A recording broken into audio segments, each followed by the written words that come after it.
On the clouds above ice and water lived Shen, the god of ice and the creatures that lived on it. Along with him lived his wife Mizu, the goddess of the water surrounding the ice below the clouds. Shen had inherited the world below the clouds from his ancestors. One day, Shen took a ride on his dragon, Roku, to check on his domains, and saw that his creatures suffered unbearably because of the eternal ice age in which they lived. He saw that mankind starved, animals were in extinction, and plants like the ones in the clouds couldn't be grown. This sight devastated him. He couldn't believe this was happening. That afternoon, he went to the shrine in the highest cloud to get advice from his ancestors. He told his grandfather Rosenwald what was happening, and he said, "The world has been covered by ice from the very beginning, my grandson. It's a very ancient tradition I started myself."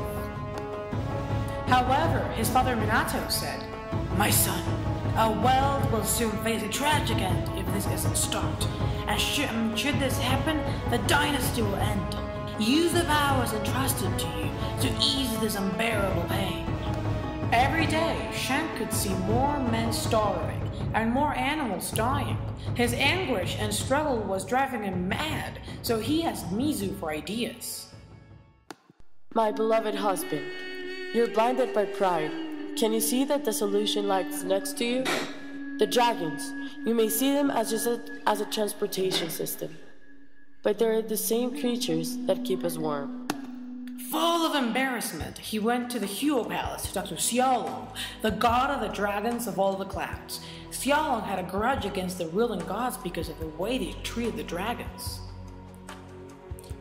Shen asked him that what could they do, and Xiaolong said, "That is fairly easy.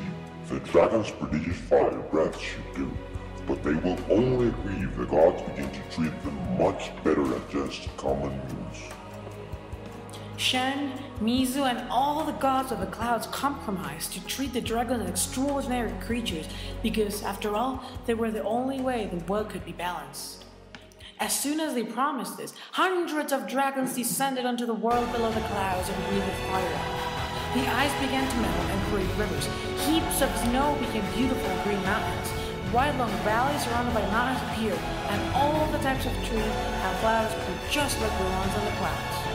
Nevertheless, in order to keep balance, every day a dragon breathed fire below the clouds during the day for 3 parts of the year. During the first part, they breathed fire a lot so the ice would melt and the plants would grow, creating spring. During the second part, they breathed fire with even more intensity, creating summer.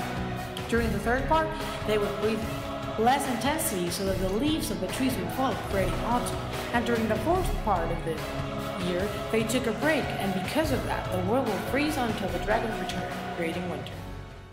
Shen was absolutely delighted with what he had done because now, when he looked down, there was no more hunger and death.